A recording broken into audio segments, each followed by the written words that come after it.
आपण पाहत आहात नाशिक खबर न्यूज, जनतेचे हक्काचे व्यासपीठ।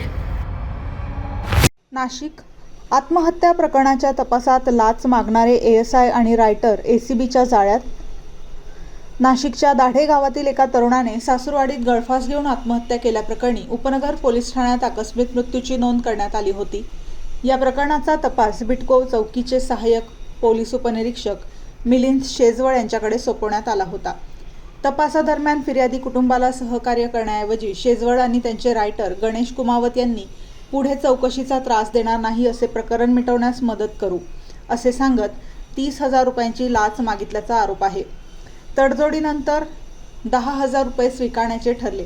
त्यानुसार बिटको चौकी परिसरात फिर्यादीकडून 10,000 रुपये स्वीकारताना लाचलुचपत प्रतिबंधक विभागाच्या पथकाने सापळा रचून एएसआय मिलिंद शेजवळ आणि रायटर गणेश कुमावत या दोघांनाही रंगेहात पकडले।